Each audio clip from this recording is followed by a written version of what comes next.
and say, welcome everybody. It's for, I think, almost everybody here. It's Monday, February the 14th. Happy Valentine's Day.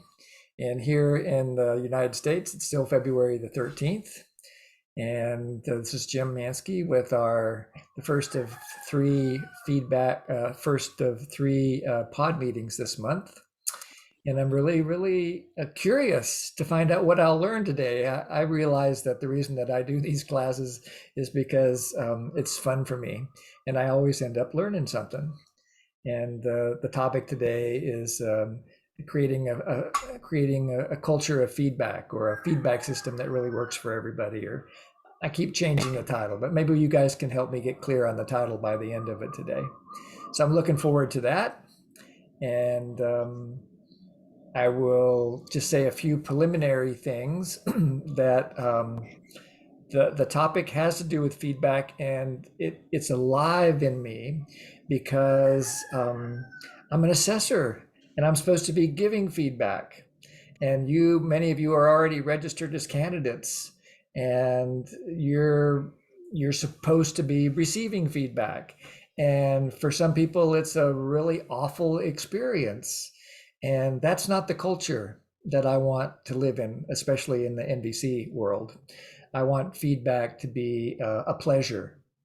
And I want to find out where our leverage is as either the sender of feedback or the receiver of feedback, in order to find a way to make feedback more fun, more pleasant. So that's the general topic for today. And we'll do it through a couple of little processes that we will kind of co-create as we go, including some self-connection here in just a minute, a different kind of self-connection. And then some writing maybe will emerge, some talking, maybe some small groups. We'll just find out what happens. This being the first of the series that I do every month, you guys always end up being the guinea pigs. And so I learn more from this group, and then everybody else benefits from what you guys teach me. So I'm looking forward to what we will learn today. So welcome everybody. I look forward to hearing why you're here in just a few minutes. But let's start with me sharing my screen, and then I'll lead you in a kind of a self-connection process. So this is my latest title, Co-Creating a Life-Serving Feedback System. And so this comes from the Pathways to Liberation matrix of self-assessment that probably most of you are aware of. And so the self-connection is, I'm just going to be quiet for 5 minutes while you hang out with this skill from the feedback, from the matrix called Openness to Feedback.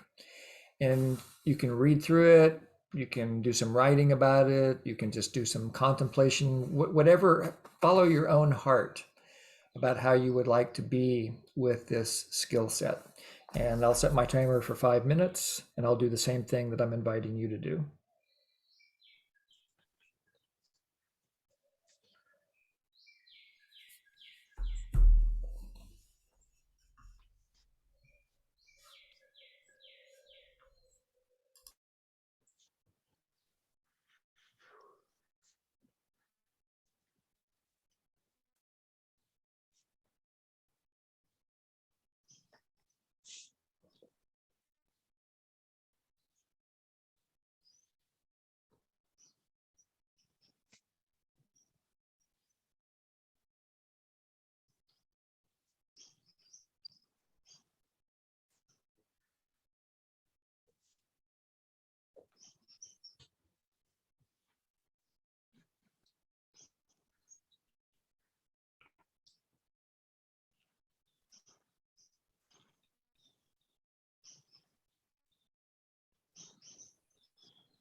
About 30 more seconds.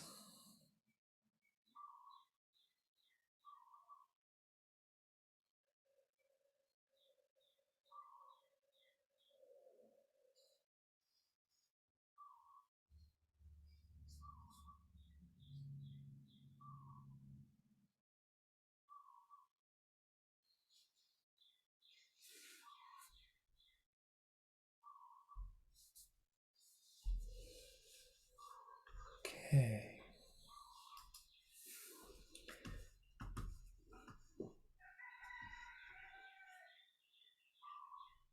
So let's transition, if you're ready, to a check-in. I'd just love to hear how you are, having hung out with that skill for the last 5 minutes or so. What's alive in you about feedback? And so, is someone willing to just start and share what's alive in you? And then you can call on somebody to go next. Go ahead, Juliana. So I was just reading that I liked the fact that feedback is about the other person's needs, and they kind of coming from that place. And for me, it is about my needs, the way I receive it. And I notice that my need is for effectiveness. So I really, whatever impact I'm creating on the other, I really feel open to receiving it and uh, taking it in, because it's about the way I am impacting the other person. And it's actually effectiveness. It's also connection in some cases. So I, yeah, so the power finally is with me to check whether it is true or not. And so after I take it in, I sit with it, and I have to be like a, um, uh, um, so another way that just helps me to be less defensive is I look at it as if it's on a board over there. I put it up on a board outside of me first, and I look at it and say, is it true or is it not true? And this process of examining it can even take more than a night. It can be overnight. It may not happen instantly, as I just be with it. And if it's true, then I can do something differently, maybe look at myself and see how I can do something differently. And if it is not true, then I just drop it and move on. But uh, I also notice, but there is a little sadness that maybe I've had that impact on the other person.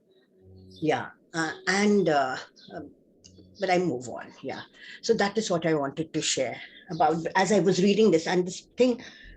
It's an other's perspective and my actions, and the power is within me. So that equanimity and centeredness is so important. So thank you, Jim, for that. Yeah. Thank you, Juliana. And would you like to encourage somebody to go next? Do you have an intuition of who might enjoy going next? Do you want to call on somebody? Oh, yes. And I would like to ask uh, Natalie. Natalie, would you like to go next? Thank you, Juliana. Yeah. When I was sitting and looking at this slide, I was thinking that it's a living scale for me, and I shift from one end to another, and it seems to be dependent on how close this person to me. Sometimes the closer people are, it's more difficult to, as Juliana said, put it on the board and just see it as their own perspective. I tend to trust them immediately, and I tend to be triggered much easier with the closest people. And I'm also, noticing that I consider that there is a change in my perception from this is an ultimate truth to this is an information, how is it for you? And I can see you in this, rather than seeing that this is the only reality, the only truth. And I really enjoy it. It gives me so much freedom, because then I don't have to react to it immediately. I can just see it as, oh, you're giving me something that is important for you, and yeah, thank you. What do we do with it next? Yeah, I really enjoy this instrument nowadays, rather than hurting. Yes. Thank you. And would you like to call on somebody? Yeah, I would love to hear from Mina. Thank you, Natalia. So what's up for me was, I think I'm getting better at this skill, and I also felt I feel more difficult when the feedbacks come from my close people. So in those cases, I tend to forget to focus on feelings and needs. So I think in those cases, I need to take more time to do self-empathy and like kind of know what's going on in me. And I was also, that was one point, and another point was I was thinking of one teacher who take in feedbacks very immediately, and if he thinks it's useful, it's like really considered very soon. So I really like that and want to do similar. Although that teacher also comments why he took that action as well. So it's really connecting, and also I can see the how my feedback was taken and taken in. Yeah, so I really like that. So can I call on to Lina?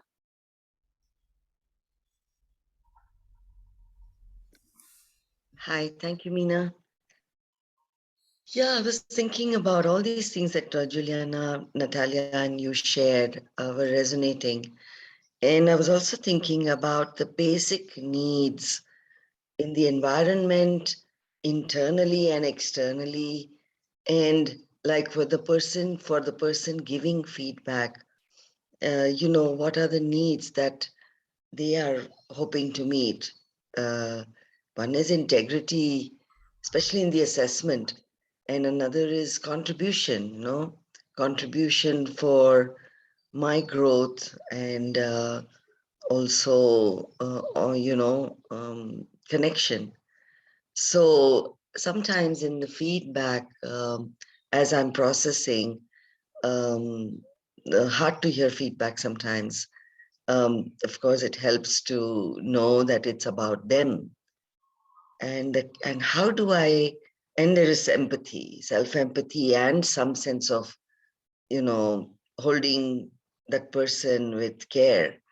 But the connection, the quality of connection, especially in an assessment system, even in NVC, there is a power dynamics, um, that we are all working through. The person who is giving the feedback also is holding power, and they are working through how they want to hold power with that dignity for the other and stuff like that. So I'm saying that I'm noticing the quality of connection could be, how do we focus on connection as our intention? That was something. And yeah, when I'm curious about what's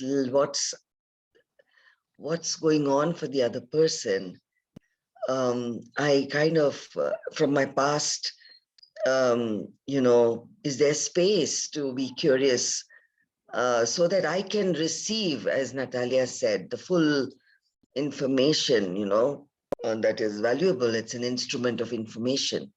But if I'm checking for something, then I worry that it might be seen as justification or resistance, that so there is that field of confusion that I want clarity around. It's about you, I get it. And I also want some clarity about what is the gift in it for me. And when I'm trying for that, I'm scared because of the power dynamics and the past, So how do I self-connect? Pause. I think the 0 step would help, to check in, to say, do I really, in this moment, what is important? Is it more information, or is it my centeredness and, expansion?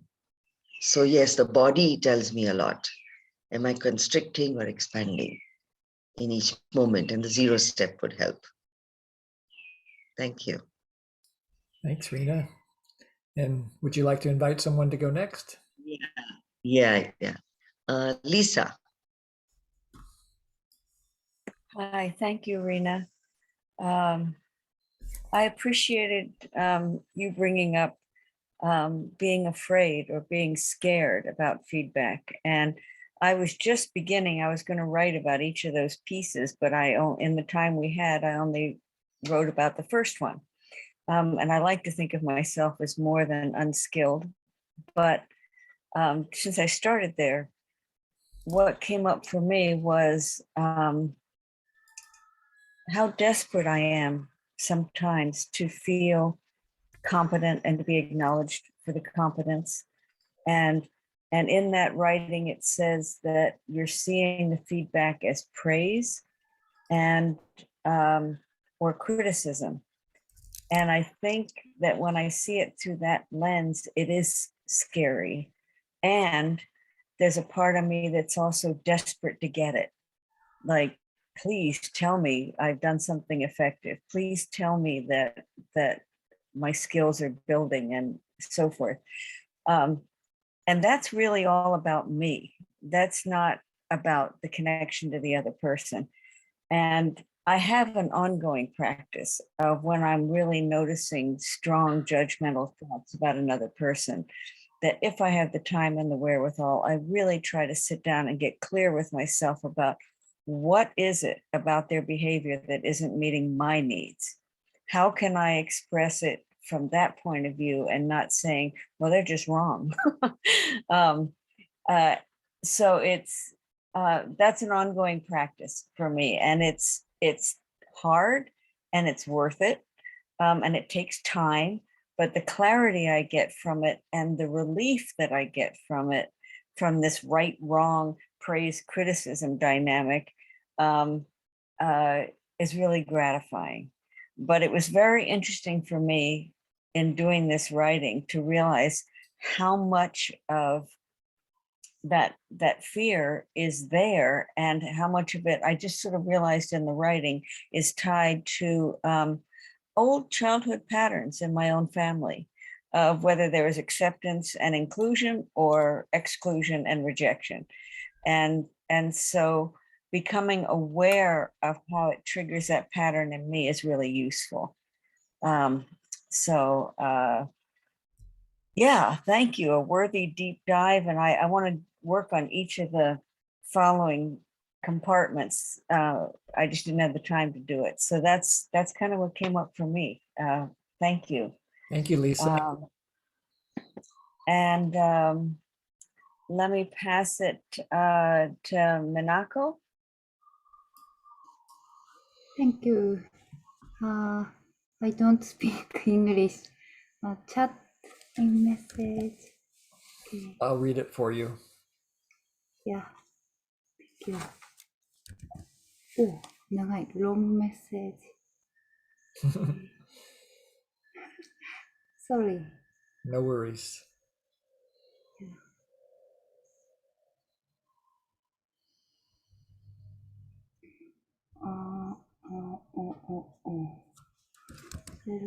Okay.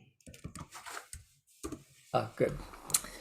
It was a time when I was making arrangements to move, so I was in a hurry to answer the phone, but I took a breath and joined in. I want to commend myself for coming here today and thank everyone who is learning with me. Thanks to Jim for taking the time to facilitate the learning of the pod at various times. I started with a warm feeling in my heart about being included and my friends. About the feedback, I reflected on my recent experiences. Lately, I've been conscious of being comfortable giving feedback, and I am aware that I am a model in my practice circle to be both a challenger and a griever. This is why we are all learning and practicing how to give feedback. We have found that by connecting to our hearts, we have an awareness of what the other person is saying, waking up aside and referring to it.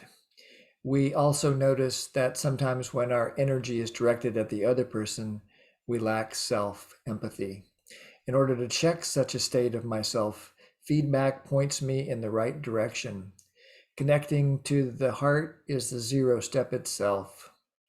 As for my state, I have noticed that I automatically become aware of strategies to meet my own peace of mind. So I remind myself that I have the power to meet my own needs, and I direct my training attention to connecting with my needs and utilizing my internal resources. The Ongo book is my favorite training. Sweet. Thank you, Minako. Thank you. Thank you. And Next, Lolly. Lori, I think she called on you. Lolly here. Okay. Thank you, Minako. I was driving, but I was thinking about feedback. And a couple things came to mind for me was I did a training this weekend, and a participant gave me feedback that there were some labels on my slide that were confusing for her, and she almost left the session because it was so hard for her not to be distracted by those labels. And the feedback really made me feel good because it was the first time I was trying this presentation, and it gave me a clue as to what would really be received better and what was really catching people and not. So in that moment, I really liked it. On another call where somebody was giving me feedback, it was really connecting, and they were so skillful at giving feedback that it brought joy and surprise at what they saw in me. And then another time I noticed that I got stuck in my self-talk and was back thinking about, am I good enough? And they don't know me well enough. And I had a lot of stories in my head and I really struggled. So it's so interesting to see at different times, I'm in different places with feedback. And, you know, my left brain knows that it's really helpful. And sometimes my right brain just wants to know that I'm okay and I'm loved with the feedback. So I'm not tracking who is next. So Jim, if you could help me. Sure. We'll go with Tracy. And if you're ready, Tracy.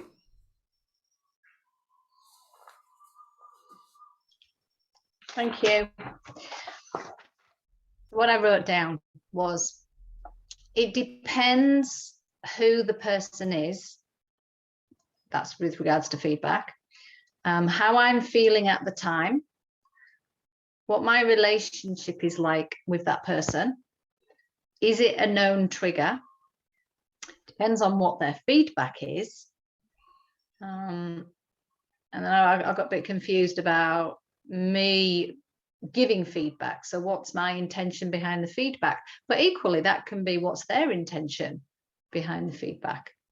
And then I started to think about examples in my life. And generally, I think I match Lisa J in that, yeah, feedback is scary. And as I sit here now, I only want good feedback, even though I know as a person, I'm going to grow with that. And again, I think it just comes down to childhood traumas and how that was dealt with in my upbringing. And as I say that, I can feel the tears behind my eyes, and inside is just like, and I think that comes down to fight or flight. And then in the past, people have given me feedback. I still remember it very well.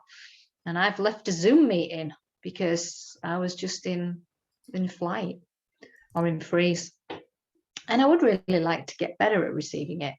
So if I was to look at your 4 columns, I think I'm very much towards the left-hand side, but would like to make progress in the right-hand side. And I guess the only way to do that is to practice actually people giving me feedback and know it's not going to kill me. Yeah. And like what other people have said, it's going to be more connecting. Celebrate that. Yeah. Thank you. I feel complete. And I will pass the baton to Isabel. Or Isabel. Hello, Tracy from Seoul, Korea. I wonder where you are. And I just want to say, celebrate what you just said. And I just mourn the fact that the people who hurt you, who made your eyes almost well with tears just now, had known that they needed to give you some space, as those who have hurt me didn't give me the space. And so I have become very responsive, reactive, not responsible. I don't know. I mean, I am responsible, I suppose, but responsive is a word that came up for me, meaning very quick to come up with strategies and smart answers, and always in hindsight planning for the next attack, whereby I would plan that smart thing to say, and I fought back. I think I have come out of that hump a while ago, thanks to all this help from nonviolent communication communities. I no longer fear feedback. I am able to pause. I find myself growing rigid, and I immediately think it's what they saw. It's what the other has thought and observed, not to discount. And I just tap my little child and say, this is what they have seen and heard. And how do I feel about that? And immediately I think I can feel better. As a result of all this, lately I find myself going back to those situations, reassessing, and as life would serendipitously bring me synchronicities, events where I do get feedback, where I do get slapped. And I got slapped recently, big. And just to name it, a big organization that I have been running a subsidiary for has announced to me that I can no longer run the subsidiary because I have failed. I have breached their guidelines. And I had somehow over 12 years attached some of my identity to being the face for that subsidiary. So, ouch. But I was able to even sustain myself in that critical moment, not to fight back or cry.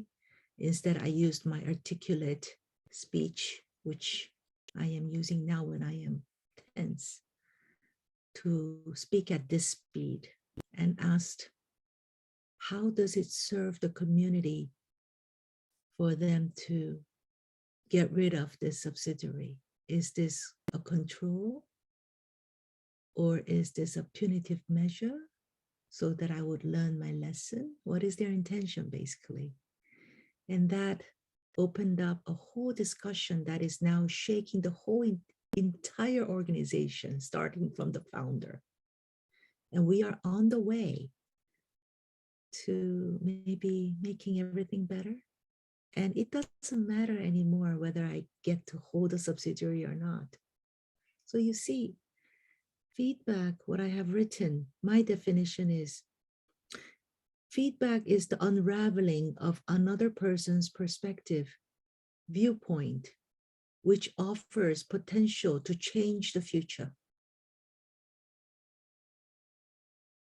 Thank you. Thank you. And that leaves Christine or Soifa. Christine, do you want to check in? If you're talking, we can't hear you yet. Then we'll check in with Soifa. Soifa, we've just been talking about our response to the skill of being open to feedback. Anything that you would like to say? Thank you, Jim. I'm good for now. I'll continue to listen Okay, for now. Thank you for checking. you betcha. Yeah, sorry, I before I could not find the button. Now I'm okay. Good, I'm glad you found it, Christine. Yeah, thank you. Yeah, for me, yeah, before I'm really afraid of feedback, no matter praise or criticism. But gradually learning that feedback, actually people are sharing their the one who give feedback, who's sharing his perspective, even his reactivity or his need, her need.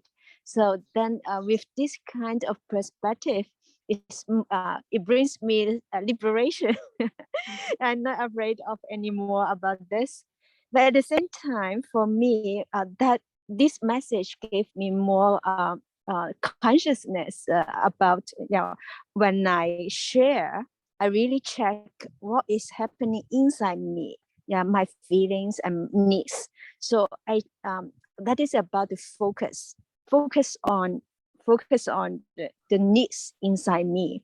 So, and then when I really stick to my feelings and needs, that is means I really have the self-empathy to myself, fully empathize myself, then easier for me to receive feedback as well as giving the feedback. Yeah, thank you. Thanks, Christine. I'm glad you found the button. I enjoyed your voice. Juliana? I forgot to say something. I noticed, Jim, that when the feedback is data-based, like connected to the incident and then kind of reflected to me or given to me, it makes a lot of sense to me. I'm able to really look at it and feel grateful for it and examine it much more. You know what I mean? My database, when I saw you doing this is how it affected me. So stating the observation as well. And so that is the first thing I wanted to share. And the second thing is about this fear, that people, I used to be very afraid earlier, but then I realized that, if I have a bad breath and somebody cares about me and tells me that, it would kind of really help me to kind of do something about it to help myself. So, losing that fear that it's somebody maybe who has courage and love in their hearts for me to share that with me. Yeah. Just that. Thank you. Thank you. Yeah, we don't have to confront that bad breath thing too much on Zoom, but I know what you're talking about. As I check my nose. Okay, so let me share my screen with you again, and we'll do a little exploration. So I was thinking about what are the components of a feedback system, and these are the four that we're going to talk about today. I've already thought of three others just based on listening to you all as you spoke. But these are the four that I'm prepared to talk about today. That in a feedback system, there's a sender of the message, there's a receiver of the message, there's the intention of both the sender and the receiver, and then the impact on both the sender and the receiver. So that seems to be the simplest model that I can think of to think about how we can build a feedback system that's life-serving. And so let's just do a little bit of brief writing about two of these things. for 5 minutes. So you may not get finished, but you can at least get started with thinking about it. It might be more of a fuller journal entry at another time, but just take 5 minutes and take on the point of view of when you're the one giving feedback. What's the purpose from your point of view? Why are you doing it?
About 30 more seconds.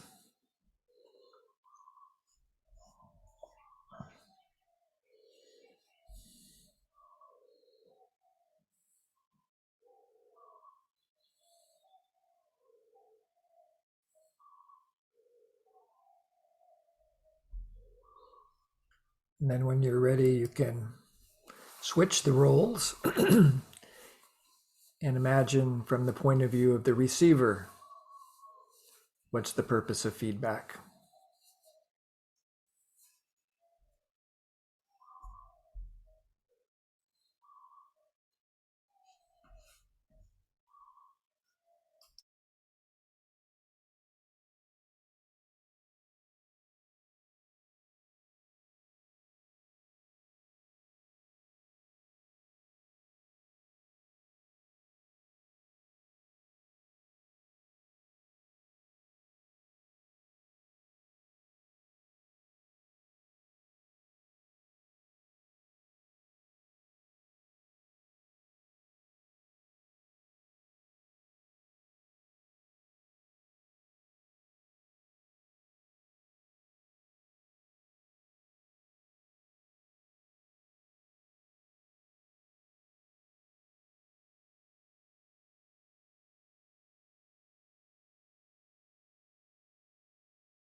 About 30 more seconds.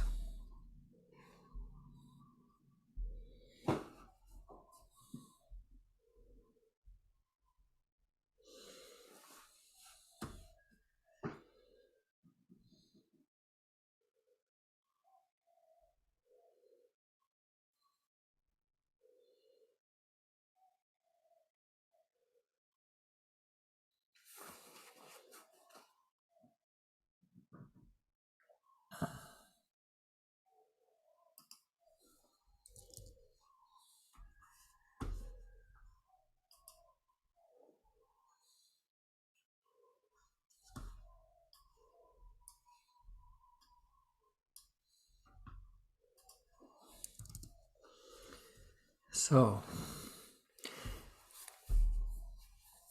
I always like, always, well, I don't know about always, but I enjoyed starting with purpose because it points to intention. So it's part of the 0 step.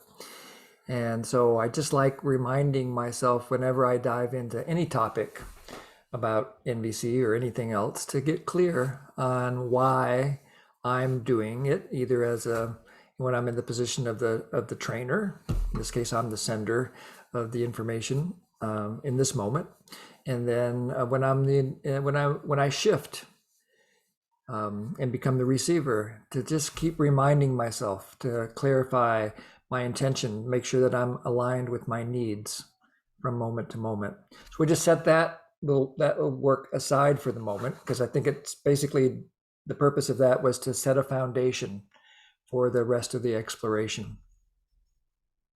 So I'll go back to share my screen again. And so when I think about from a systemic point of view, what's the best thing that could happen in a feedback session? That there's some kind of an alignment between intention and impact. So let's just say I'm having a session with a candidate, and I'm really clear that my intention is to enrich the experience of the participant, of the candidate, and the best thing that can happen is when I receive feedback later that they learned something from me or some other needs were met. So this is kind of like the goal state for me in building a feedback system, where I'm really clear as the sender or as the receiver that my intent is to enrich the situation, and that the impact aligns with that enrichment. In other words, that it contributes to needs.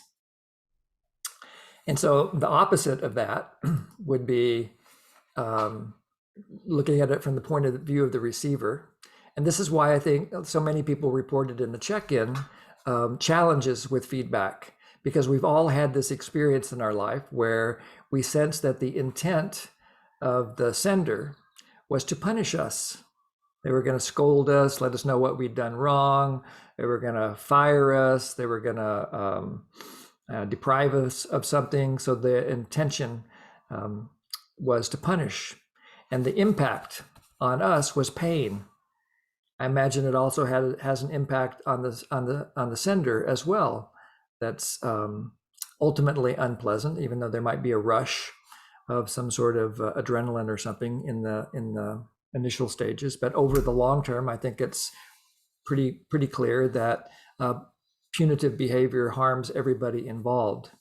So this is what from my point of view, this is what I always want to avoid.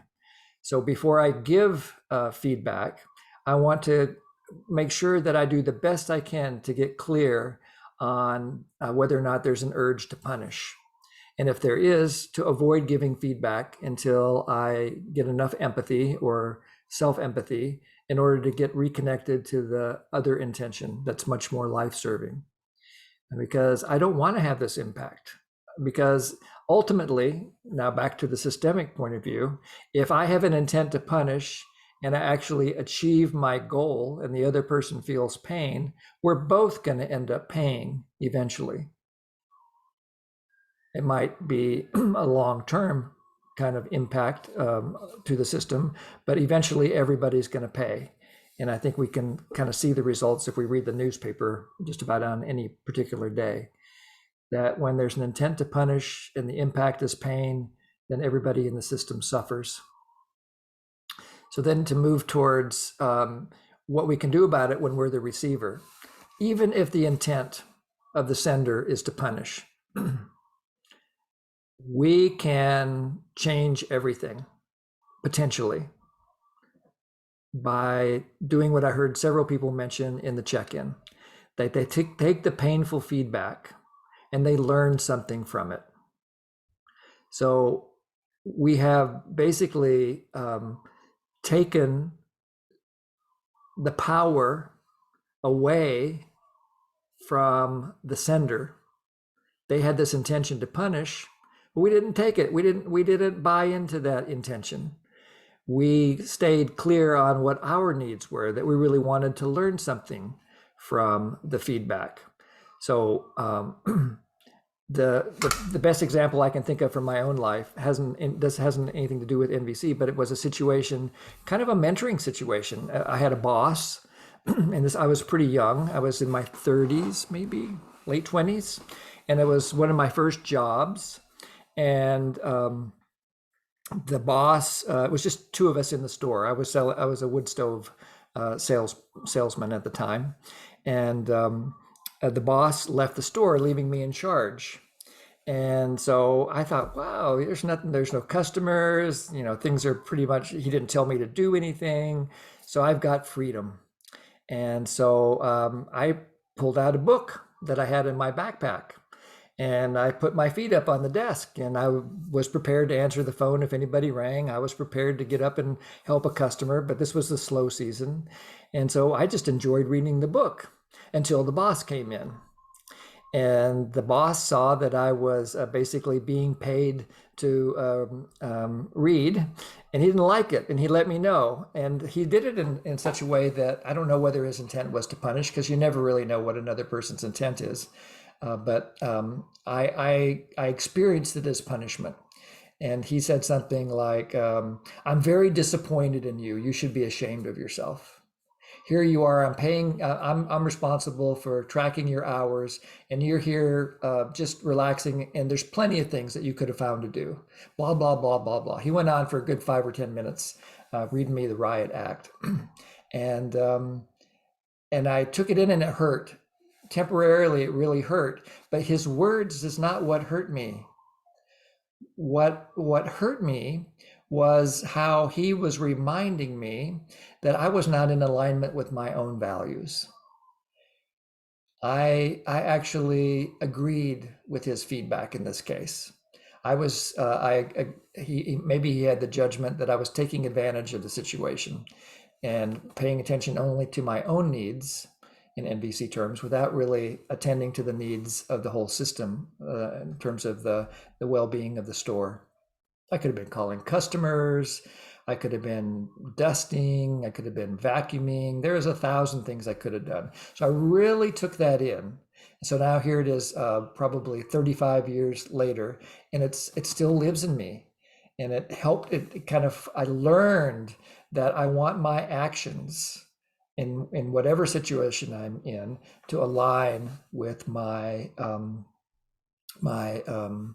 intentions.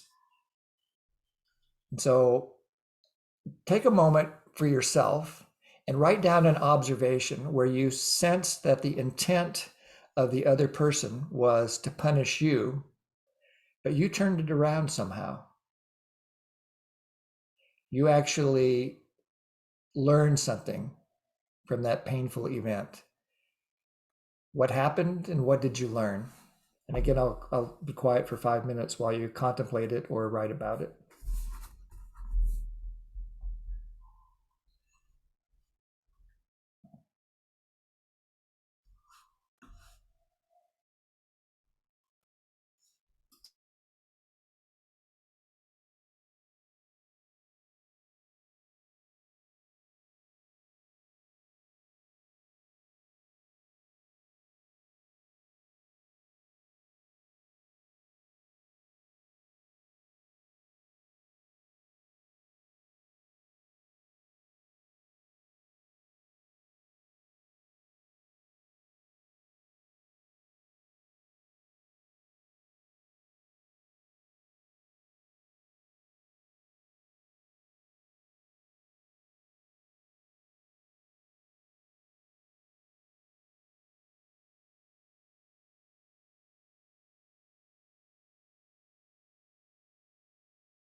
And here's a follow-on question. I'm going to add 2.5 more minutes.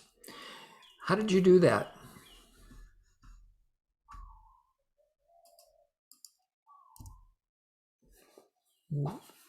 How did you learn from this kind of feedback?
So before we do the next part, I'd just like to pause here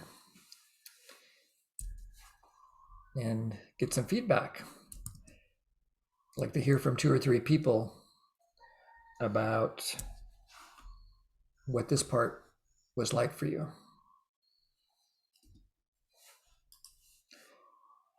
So if there's something that you would like to share with the group, just raise your hand or let me know.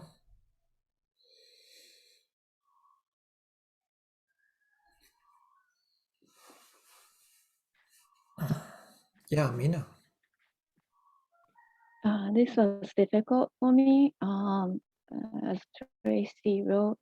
So I couldn't think of a recent situation. So I tried to think of a time when my parents punished me, and that was like something I felt I didn't learn anything. So I couldn't find a very good situation. Yeah, did other people have that? I got a couple of chats about that as well, that other people had that experience as well. Yeah, Tracy and Lisa J. Yeah. So you're not alone. Yeah, because, and I also see Natalie, Natalia says that as well. Yeah. So that might be a common experience, and there may be reasons for that. One thing, it was like what Juliana was saying at the beginning, I think our natural process when we receive feedback, whether it's punitive or supportive, is we make a picture in our head, and we make this comparison thing. This is what my parents or my boss said I did. This is my recollection. I don't get it. They don't match at all. So I'm just going to let it go. So that's a perfectly understandable and valid experience for me. And my guess is that now that we've opened up this little doorway into your consciousness, you might have other memories come up. So it'd be a great thing to journal about, because my sense is, I see your hand, Soifa. I'll be right with you. My sense is that that inside this question is the key to making feedback more fun.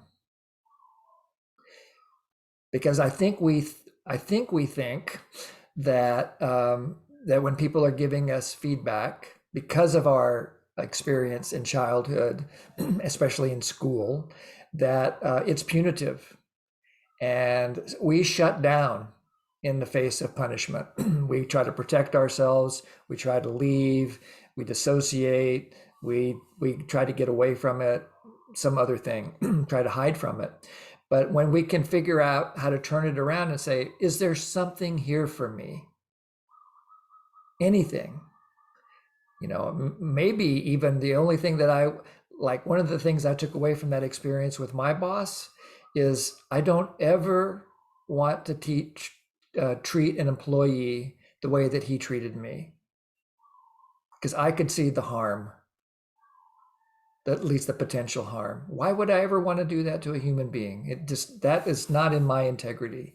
So that really clarified it for me, and it lives in me to this day, when how I behave as best as I can with my wife, with my kids, with the candidates that I work with. I avoid correction unless somebody asks me to correct, but I just don't think it's worthwhile to correct without an invitation, especially if there's a punitive attitude. Thank you, Mina. Thank you for, yeah, thank you. Yeah. Soifa? Thank you, Jim. I just wanted to express my appreciation for your diagrams and for highlighting what I really appreciate what you said about the alignment between intent and impact. And that really was kind of a light bulb for me to remember the times when you asked for feedback, or before you offered feedback to someone else, or inviting feedback, you would ask that person, do they want any feedback first? And second, what kind of feedback do they want? So for me, it really brings to the intent of what MVC is about, and what all we do is about contributing to the needs, and to make the other person's life more wonderful, and to really be curious and open to the other, especially before we give feedback, is our intentions aligned in that way? Am I going to contribute to their needs, depending on what state they are? Are they in a place to be able to receive any feedback, and what kind do they want? So it's really about the other person. So I really want to appreciate that. Thank you. You're welcome. Thank you. Thank you for seeing me. Yeah. And kind of underlining why I do some of what I do when it comes to feedback. Rena? Rena? Yeah. When you said that there's this picture, we make pictures in our minds. It made sense to me, that sometimes when I receive feedback which doesn't match the picture that I have of what's going on for me or what I presented, and then there's another picture, and then you said that, and of course feedback is about the other person. So, and for me it is a gift to kind of draw what might work for me or what might be important in that. Now, when these pictures are different, then you said that, and we also kind of in the moment do that, we kind of let it go. And that's where my earlier reflection was that, but I'm curious about the difference, and I would love to know from you that how can I respond from that curiosity without it being seen as resistance. Mm-hmm. Or, yeah, that's my first question. Yeah. Well, of course, you can't control how the other person reacts. So whether they see you as resistant or not is kind of up to them. But I think that just practicing zero step and then all the things we've learned in NVC about how to practice honesty is basically what you're inviting yourself and others to consider is giving feedback about feedback, right?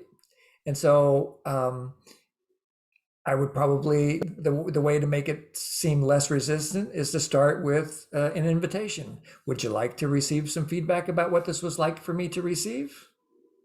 And if they said yes, then I might say, well, then I would go to honesty. It hurt. And I shut down. And I don't think you got what you wanted because I couldn't hear what you said after about the first 7 words. I was on the moon. And so what I would like to suggest is, and then whatever your suggestion is, and maybe then you might have more of a sense of connection. Does that make sense? Yeah, very helpful. And I had written in my notes about honest expression, as purpose for the receiver. So that matches. And this could be the time to say that if I haven't mentioned earlier what kind of feedback I would like to receive, this would be the time to make a request. Absolutely. And give clarity that, would you give me feedback about something, what you enjoyed or what worked for you. Yes. Yeah. I mean, this was a very painful lesson for me to learn with Jory. Those of you who haven't met Jory, Jory is my partner and my bride of 42 years. And I would write something and I'd be very, very excited about it. And I say, hey, read this and tell me what you think. And she's very detail oriented. So she's really good at crossing the T's and dotting the I's. And so she would look at it like a proofreader. And she'd tell me what, she basically, since I wasn't very clear and specific about my request, she had to hallucinate what my request was. And so she edited it. And it was painful because that's not really what I wanted, but I didn't realize what I wanted till I got it back. And so then when I got ready to get feedback on the book that I wrote last year, I actually had 6 steps of feedback because I learned from that pain. And I said, first time you read this, just tell me any needs met. That's all I really want to hear. And the second time, so I had this whole system that I set up for myself on how to receive that and make it nurturing. And it worked a whole lot better. And I use it not only with Jory, with other readers. And so I think your insight is spot on. Yeah. And I imagine that it's easier when you have a sense of power with. And also if you don't have a sense of power with, then zero step and some kind of inner motivation, connecting with my need for learning, growth, for contribution, for connection. Yeah. I think contribution in the larger space. Yeah. From the learning and growth, I want to be more, kind of wholesome in my integrity and my integration of my learning and skills so that my larger contribution in the world, comes from that space. So having that long-term view of what this feedback would give to me. Yeah. And I have more, but I'd like to also listen to Isabel. So maybe I'll come back later. We'll have more time later. Thank you. Go ahead, Isabel. Thank you so much, Rina. Appreciate that. So earlier I shared something about an incident. And this morning I was just thinking about number of incidents where I didn't have the power with, as Rina would put it. So I shut up, even though there was always a small sense of, but feedback, yes, learning, yes, but not immediate learning because it was hurting just too much, criticism. And I knew somewhere that I was not wrong, in these cases at least. And so what I have learned from that is power with, absolutely, courage to speak up and ask, Like, for example, in the case of the gym little boy, what if the little boy had said, when you leave, I think the best option for me will be to read. I don't know. If you had the courage and the power with, and the store manager would have said, no way, kiddo, we're paying you. Yeah. And maybe you could have had a good discussion Yeah. rather than being hurt. That's That way right. you would not. Yeah, both you and Rena bring up the issue of power here in relationship to feedback. And so I think it calls to mind another one of the matrix skills, which is discernment, which is the Yes. clarity about when we have a choice and what the choices are that would be most life-serving. And in a situation where we're getting feedback from a boss, maybe the most life-affirming thing to do is just to take it in and be quiet and say, yes, sir, and then go get my empathy from somebody else and see how life unfolds, if there's another way to give that feedback at some future moment. So the second point on that was the time, that you take the pause and take the time, because right now your emotions are fluctuating. But for me, those times were 10 years, the times that I was underground, hurting and licking. A lot of my major pains, I don't know why, but some of the closest friends here have noticed, because why would I be here if I didn't have pain in my life?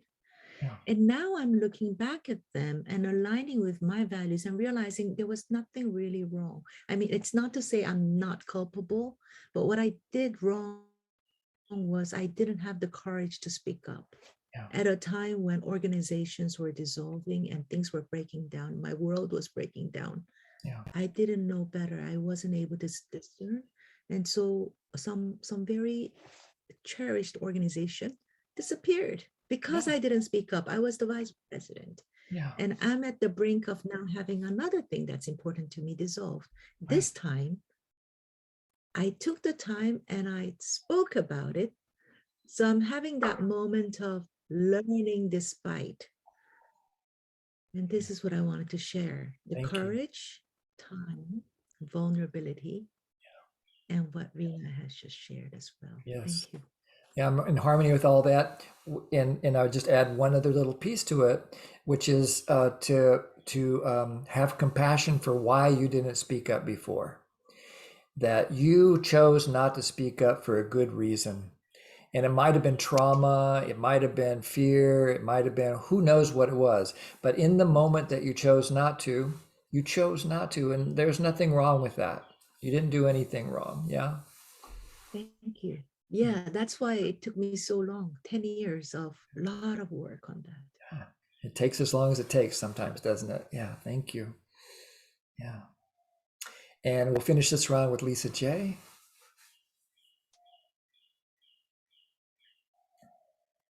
Oops. To Isabel, because I felt sadness inside of me when she called herself wrong. And my take on it was to say, the strategy of not speaking up, you were doing to meet your need in that moment. It's not a right or wrong. That was the strategy you used at that moment. That's all I have to say about that. But I just want you to know that I felt the sadness when you called yourself wrong and judged yourself. So enough of that. Okay. I had two responses to this situation. And one is that if we had a situation where the two things didn't match, where the person who was being punitive just had no relation to what your experience was, and you said, I would let it go. What I would say is, if I had no charge about that what was coming at me didn't trigger anything, because it's like, I don't think so. That's not my reality. If that didn't happen for me, then I would be in a much better place to be curious, to say, sounds like you're really angry. And I'm really curious about what's going on for you, because I could stay centered. I wouldn't have the fight or flight. On the other hand, if something they said, and it didn't agree with me, with my reality, but it insinuated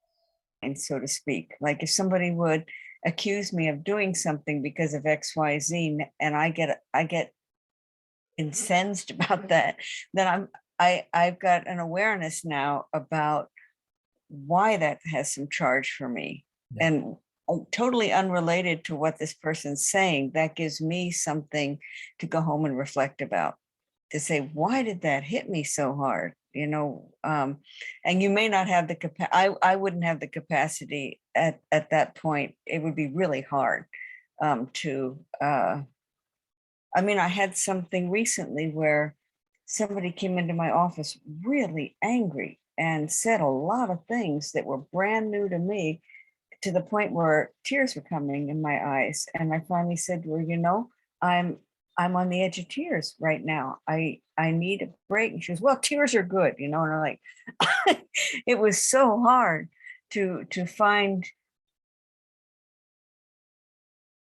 I was so deeply hurt by what she was telling me. It was all news to me. I was learning it in that moment, and it was stunning information.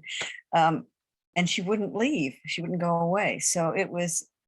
So there's a mixture there of. I guess I kind of feel a little garbled and confused right now. But my point was, in terms of trying to identify the gifts in those experiences, I have different reactions, and there's different gifts depending on what my reaction is.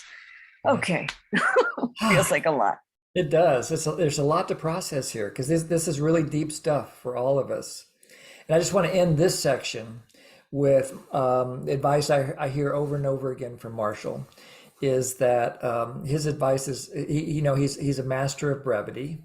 And so he would sum it up this way: never hear what another person thinks about you. Only hear what they're feeling and needing. And so when I remember that advice and live from that place, people can say whatever they want to say. And I realize that all they're ever talking about is their own preference. So when my boss said that to me, he was telling me what his preference was, what his values were. He wasn't talking about me. He was talking about the world he wanted to live in. So now let's do the last question to explore today. And I would like to do this in small groups. So I'll put it on the screen first, let you process it for a moment of silence. And I've got some small groups so you can actually have a dialogue with each other for about 15 minutes about this question and about anything else that it remains for you to talk about in our group today. So sharing the screen. So now we turn it around. Now we're the sender of the feedback. And the worst thing that can happen is that we have the intent to enrich the experience of the other person. And what we found out is that it was harmful.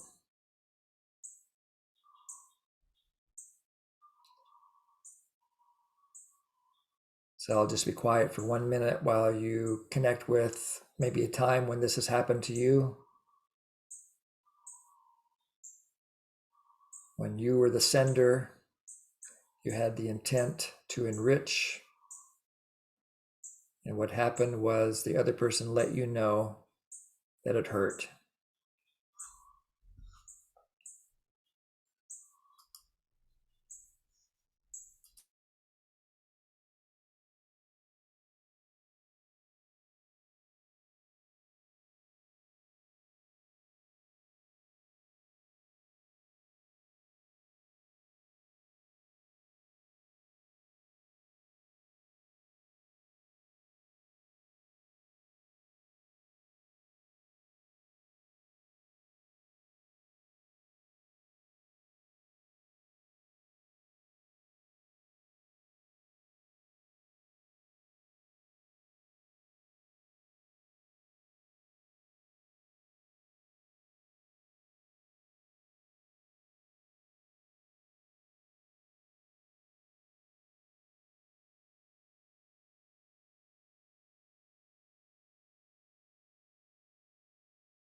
So I made the little breakout rooms, and we'll do this for 12 minutes, plus there'll be a minute at the end. I see 2 hands, and I'll address those before we go. So Lisa J. Oops. That hand never stopped from Okay. before. We'll But I let that one go. would appreciate clarity on what you're asking us to do right now. I will. Yep. I'll put it in the chat too. Go ahead, Natalia. Yeah, my question is about clarity. What is the question? Yeah. Is it to explore why it happened or what to do with it? Yeah. So here's my intuition. You need empathy about this, that this has happened to you. And so maybe you get, this is just a chance to give and receive empathy about when you're clear, you're coming from zero, you have a positive intention, you think you've got the permission to give feedback, you really want to enrich the other person's life. And what you find out is they had the experience of pain. So basically it's about giving and receiving empathy about when that happens. Empathy when impact is a mismatch of intent to contribute. Jim. Yeah. May I clarify too? Yes. So if I can only think about the time when the intent was to punish, or like if I didn't ask the person, or I can only think of those cases. But would that be also right? Of course. Okay. I trust that you will get the empathy that you need. At least a little tiny bit of it anyway. Everybody will have about 6 minutes. But yes, I trust your heart more than my request in this case. Okay, so we'll see you back here in about 13 minutes for our checkout.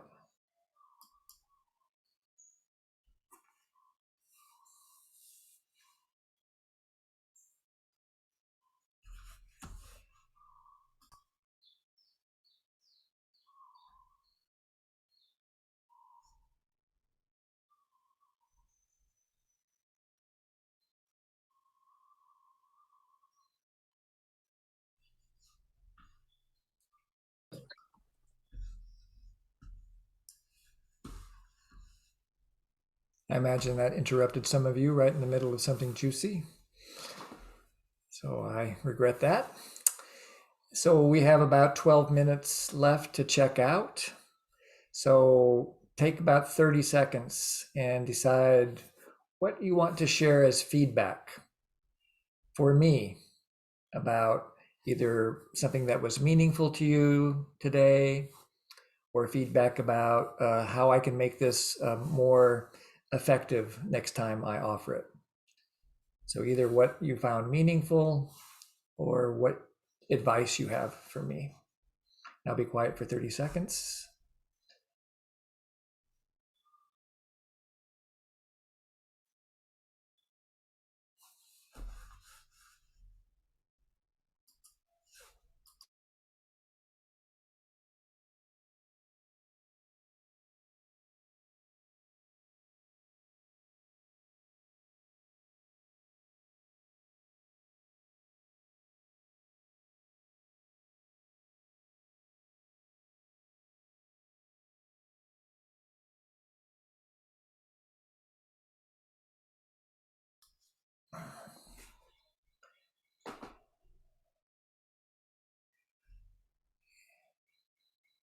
And we have about 10 people, 11 people in 10 minutes.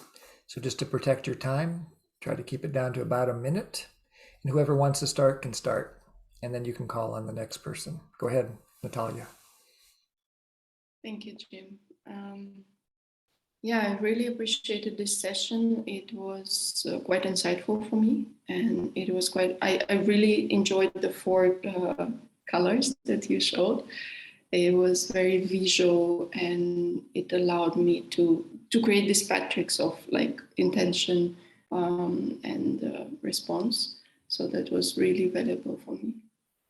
And one piece that I see where it was challenging for me to do the exercise is that after I was reflecting on the intention of the giver, it was really difficult for me to find some place in my life where I believe intention was to punish. Because after I already wrote down that intention is to make life more beautiful, I just didn't find that case. I got connected to the needs. So maybe these things could be switched in space. First you give this task, and then to reflective writing on the purpose. Thank you. And how about we go with Lisa J next, unless you have a better idea, Natalia. I'm just going by the order on my screen now. Go ahead, Lisa J. I really enjoyed the session, especially at the beginning, those 4 boxes. And I intend to go back and write on each of them because I got so much insight on that first one that I didn't expect.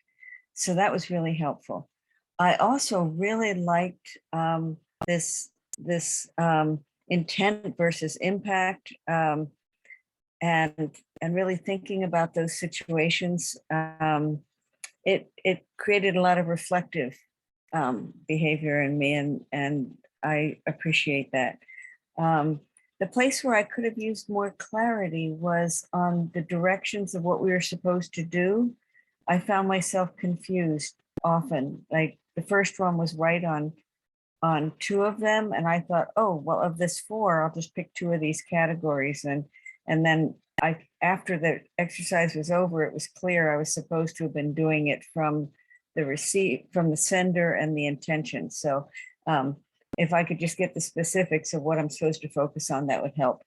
But I've really appreciated all the input from everyone else too. So thank you. And feedback is scary, and I'm so glad we could say that. Thank you. Thank you. I'm grateful for your feedback. I didn't find it scary at all in this moment. So thank you for guiding me to become even more sharp in my clarity of how I provide directions. That's good feedback for me to think about. Isabel, and then we'll go to Lori next. Thank you, Jim. This was wonderful. It gave me a chance to recognize how far I have come. I always thought I was in a sink, falling deeper and deeper, never knowing when to emerge. But lately, I'm no great. I'm not saying that, but I am, and I've been very slow at learning. I'm still very slow. But I realized the years have not been futile. So there are these moments. Maybe it is my self-esteem has grown a little bit fatter than before, hopefully. So I'm able to recognize, oh, I see, this is what's been happening. And I feel like, yeah, I feel fulfilled thanks to today, because from the get-go, I knew I am no longer afraid of feedbacks or to giving. I don't particularly, I wish I could be a little bit more methodical, as Lisa has just been. And there is a chasm between my very Asian mindset, which is more like holistic. I just jump onto it. And I realize working with Lisa, oops, step by step. And I realized that. But overall, thank you. You're welcome. Thank you. Lori, and then Christine, if you're ready. So my takeaway are from the example of how did you learn from the feedback that could serve us now as like, this is what would make it more fun now. That was brilliant to me. And so the takeaway is like, get empathy, lean into the relationship connection that I already have. And my regular process where I get triggered for OFNR really helps me sort all that through. And then the last thing is when we were in our empathy group, I realized that in pre-assessment, one of my intents was to get it right. And then I just sort of laughed. It's like, lean into it, lean into it. So that's my takeaways. Thank you so much. You're welcome. Christine, if you're ready, and then Juliana. Yes, thank you for this session. And I like the questions asking what is the purpose of feedback. I just realized that both sender and receiver, the purpose is just the same, to enrich the life. So this is so surprised me. And then suddenly the feedback turns to be like an angel. No more fear about this. Yeah, and then also about the feedback, and when we discussed in the breakout room, we learned that keep asking the person, would you like to have feedback, and then what kind of feedback you would like. That would be very helpful. Yeah, that is my takeaway. Thank you. Thank you, Christine. Juliana, and then Tracy.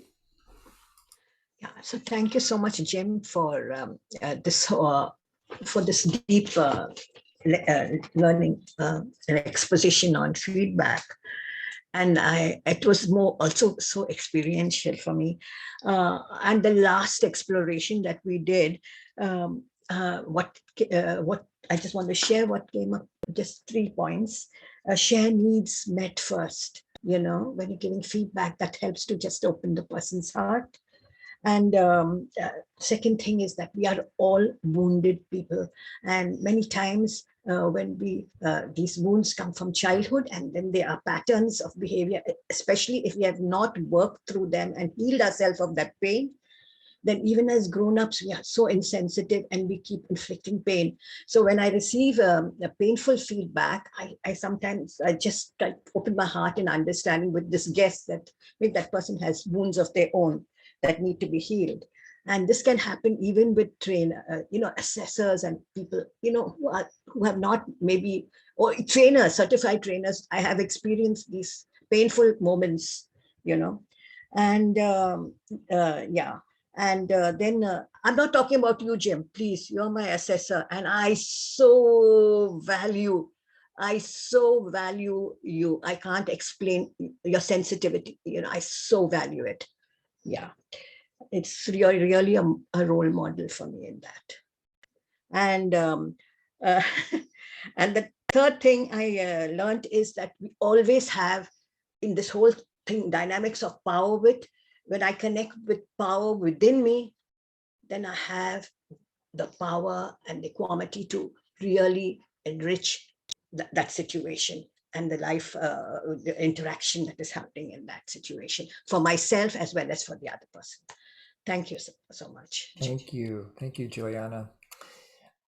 Tracy, and then Mina. Thank you. Things I enjoyed was definitely the slides, because I don't learn by audio, so I would really struggle if I didn't get that. So I appreciate that. And then my feedback would be with regard to the question that I struggled with, which was the one about, which I think a few people have referenced, and whether it would help to give some examples of where people could answer that question, because then it might prompt, I remember a similar thing. And then the takeaway is I facilitate a weekly MVC group, and I'm going to incorporate feedback at the end into the session time. So it doesn't encroach on their time. So wonderful. Thank you. You betcha. Mina, and then Soifa. Yes, my need met were connection and learning. I really appreciate. I take you, Jim, really good at feedback. So it really meets my connection and learning when I can learn about feedback with you. And also, I like to exercise and breakout. My need for self-discovery and empathy. And I think what could support me and maybe others might be, I think it will help if I can actually practice a lot about really giving feedback, or doing it over again, the feedback I regret. I notice myself being I try not to be like really too intense, but when I think I need to protect my needs, I tend to be more not so nice. So so I think I really want learning and growth around that. Yeah, thank you. Thank you. Soy Fa, and then we finish with Rena.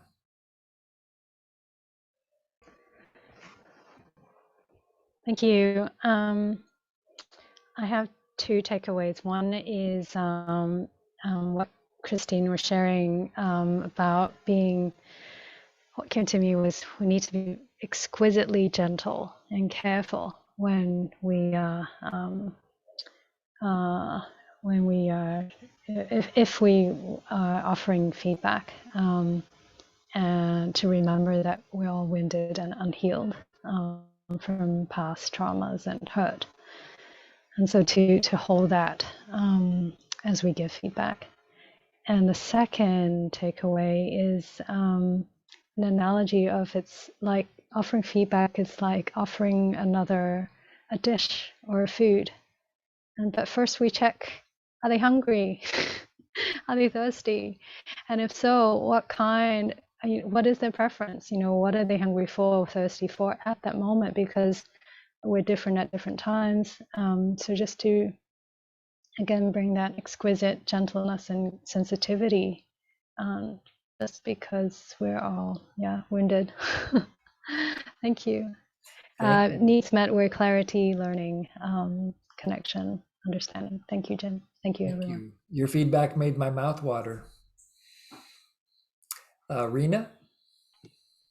Yeah, it's difficult to be the last one to share because so many things are covered, and I want to, it really met my need for comfort and clarity around the whole world of feedback as a relational space, which is just natural and, in a sense, kind of nourished. I mean, the basic of that is that it's there in our daily life, so the skills and the healing around that would really truly enrich,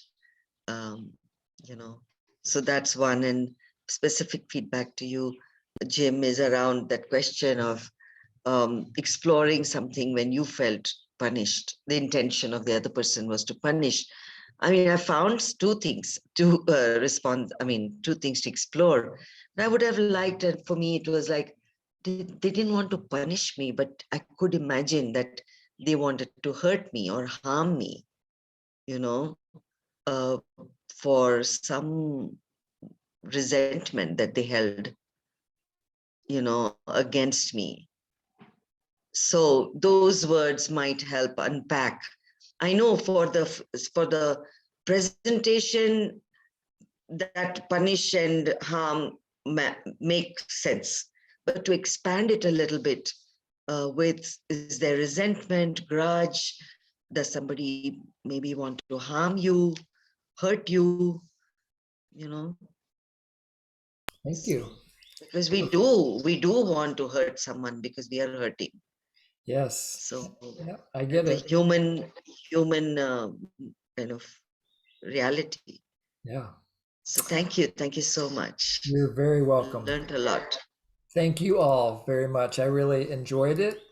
And my final invitation for you is to take this information back to your pods and open it up for discussion on what you can do in your pods to create a life-serving feedback system for everybody involved, so that feedback can be the most delicious meal, like a buffet of possibility for growth and learning. And I'll see you all next month, if not sooner. We'll do this again on Tuesday, here Wednesday for some of you, a little bit earlier in the day. If you want to do it again and do more writing and exploring, you're welcome to come back and invite your friends as well. And I'll see you all next month, if not sooner. Aloha. Bye-bye. Thank you, Jim. Thanks so much. Aloha. Pleasure. Bye, everyone. Thank Bye. you. Yeah, bye, Bye. bye, Rina.